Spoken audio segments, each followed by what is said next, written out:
We would be remiss if we had a field day without a conversation about sanitation. My favorite topic, and I think Dr. Larson, one of his favorite topics as well.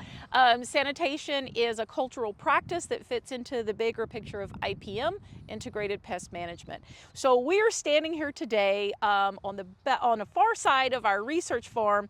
We are in last year's rhubarb, herb, cut flower, U-pick that was not trimmed or cleaned last year. So as you can kind of see behind me, there are a lot of clippings that were thrown onto the weave, a lot of dead plants that remained in place, and a lot of things that have just collapsed over time. Even the sage behind me, parts of it are dead. It has not been trimmed.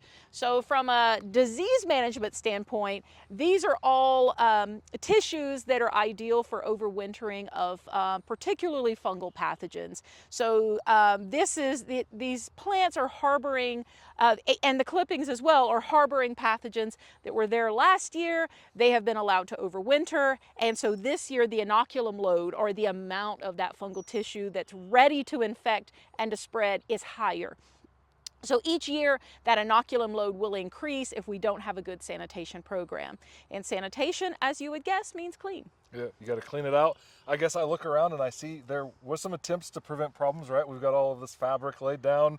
That was hopeful, I'm assuming, to prevent weeds from getting in, yes, which will stop some of these different problems from coming up. But when you just sort of throw everything on top of it after you've clipped it off, or if you just leave these dead plants laying around, I mean, you've created havens for both of our favorite types of critters. I mean, right. The insects, just like the diseases, they're going to use this as overwintering space. I see this huge pile of just dead stuff and soil in front of me. That's all great spots for a pupa to go into, for eggs to be laid into. It's going to provide a barrier between the cold winter air and wherever they're hiding out in, so they're going to survive better. And then whatever else you leave behind, it could even contain live specimens or just eggs anywhere else, and they're going to be able to hatch out, and there's their food waiting for them as you get going in the growing season. So by not sanitizing, you've pretty much provided ample opportunity for success for my world and for yours, it seems like. That's right. And by using a good sanitation program, that's weeding, that's taking the clippings away, that's removing any dead, dying, or diseased tissue before, in my case, fungal pathogens have a chance to produce their overwintering structures or to sporulate so that those spores can reinfect.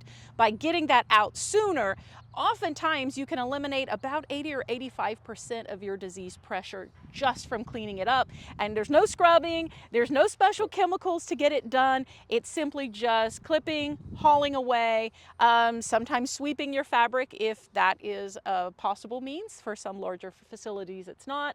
I also recommend, Jonathan, sometimes to do your clipping and weeding onto a tarp. That way you can drag it out and you don't have any of the small stuff left behind. Well, and your stuff is really small, so I could see why that kind of stuff would be important. For me, it's really just about you just can't have piles of stuff like this. I mean, this is just ample real estate for them. You want to make the insects work for it. You know, they have to find your patch of rhubarb or your patch of chives in order to colonize it. If you give them these little islands to overwinter in, they're just going to pop right out and start the whole thing up sooner the next year. Right. So again, in the winter, everybody's dormant, including me. But in the springtime, when spring comes around, this is perfect weather for any pathogen.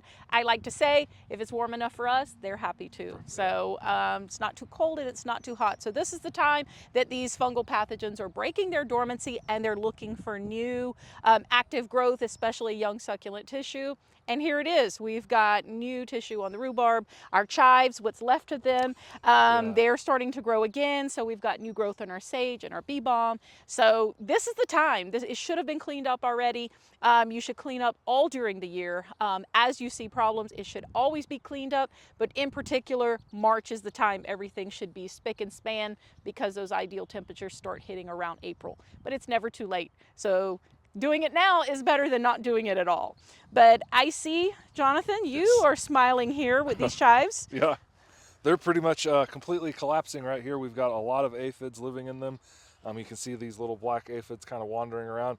Aphids come in lots of different colors. Our most famous ones are green, but we do have black and green and red and yellow varieties of them.